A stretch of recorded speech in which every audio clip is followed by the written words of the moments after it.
All right, I'm looking for a particular part, so I'm trying not to skip it. But that's very damning to the state's theory, right?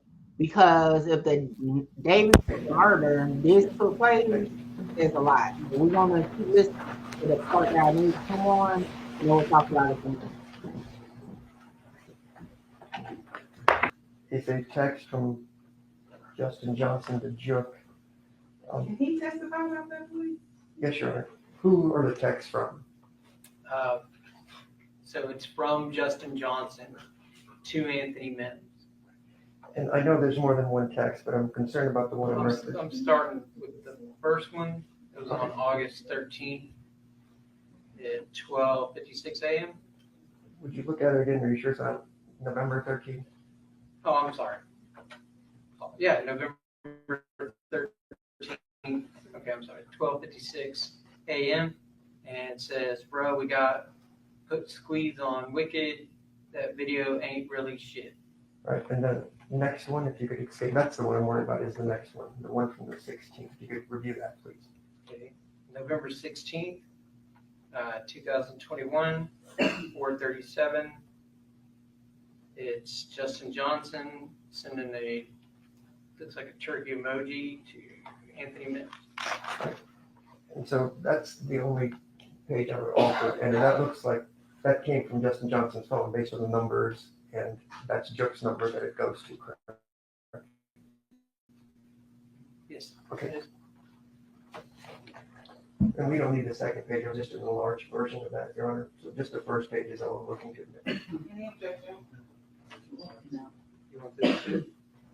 No, just give her, I'll take it back, but we just admit the first page.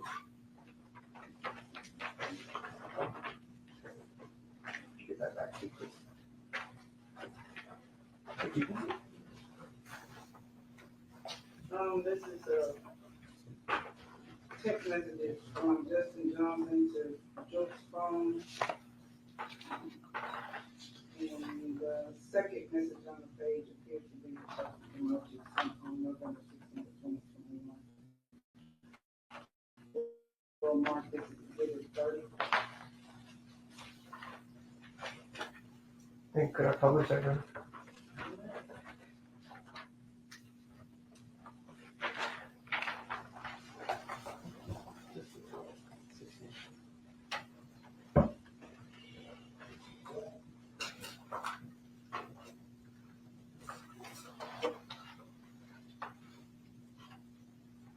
And I know it's hard to see, but that's the text message that Justin sent to Jook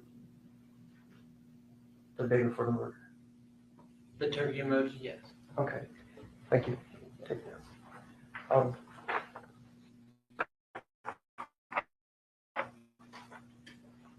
So we've gone through, we've already discussed all the hardware store and all the other stuff. With regards to Jook, did you all ever try to interview Jook? Yes. When did you try to do that? When we executed a search warrant on his phone Okay, when he was at the airport. okay. It wasn't annotated that you had talked to him anywhere in the police force. The lead detective said you guys never reached out to him. Is that incorrect? I can tell you that they asked him, wanted to talk. Obviously, he said nothing to talk. Okay, and did we do anything else after that? We wrote a search warrant and we did the phone extract. Okay. So the suspect that Mr. Cornelius said may have paid for his legal fees, all this other testimony we've heard, you went, even though the lead detective didn't know, you specifically went to talk to him. He said, no, I don't want to make a statement. That's just my Fifth Amendment right. Yeah, we executed a search warrant at the airport. I forget who it was, but one of somebody, either Freon or someone communicated with him to say, hey, we're going to talk. We knew what his response was going to be, and we knew what attorney he was going to tell us to talk to. Okay. I get all that. Do defendants occasionally exercise their Fifth Amendment rights and keep their mouth shut? 100%. So you don't quit on the investigation just because they won't talk to you. You continue, right? 100%. And in this case, Cornelius is giving you specifics about what Jook did. You've got text messages from Justin Johnson about what Jook did. But there was no follow-up, not being mean or anything else. That whoever went to the airport, that was it with regards to Jook. I don't get to make the decisions Okay. on what happens to him. I'm not asking who makes the decision. They're saying that was it. There's nothing else done with regards to Jook. Yes, there was lots, I mean, that's what we were doing. Okay. I'll let it be. I think I get it.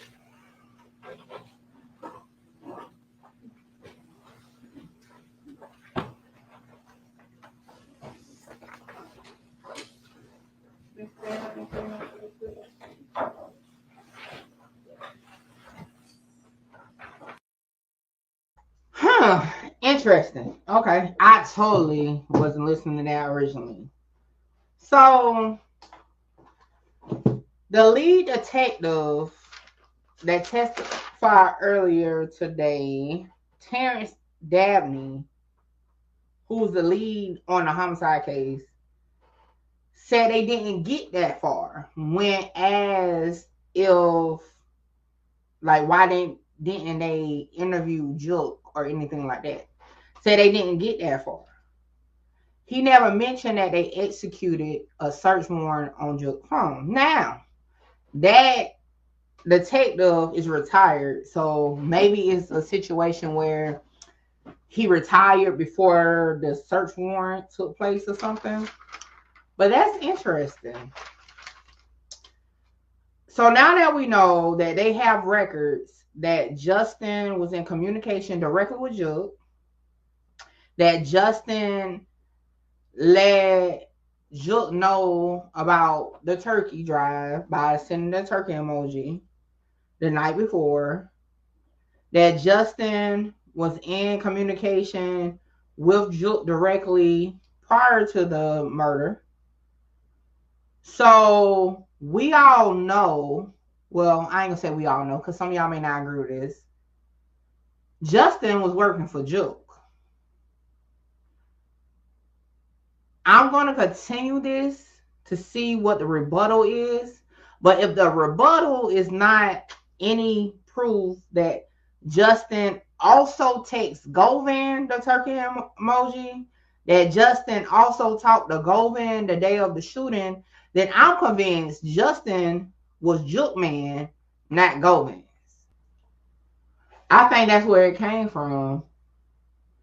I think the whole narrative that he got picked up by the feds is because they approached him in the airport for his phone.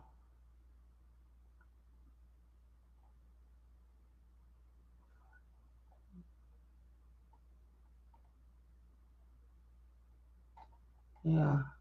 All right. So I'm going to say this, okay?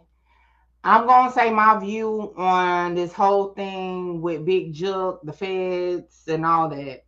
We have the lead attorney in this murder investigation in Memphis writing in his report that Jook was the mastermind.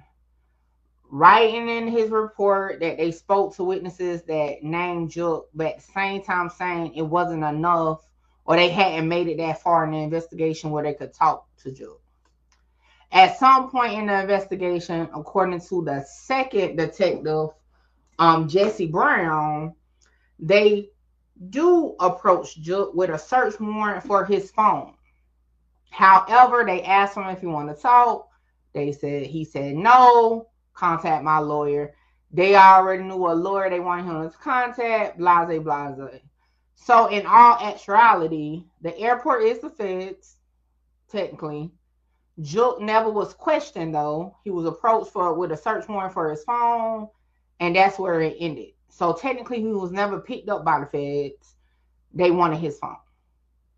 So we can put that rumor to bed. Because that's the only logical explanation for all the rumors. And if we do timelines correctly, it would have been about 2 years ago. Now, will it come out and rebuttal the actual date that they got the search warrant for? I don't know. We'll see. I wish Tennessee was actually available like Texas, where we could have just pulled up the search warrant and found out ourselves. But nevertheless, you know, we take what we got.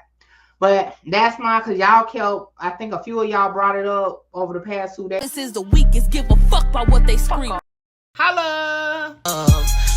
Shout out Mickey. Mickey, you gonna be big. Like I'm trying to conquer the world, coming from where I come from. Hey, this your girl Mickey Truth, #1 blogger in South Carolina. #1 blogger in South Carolina.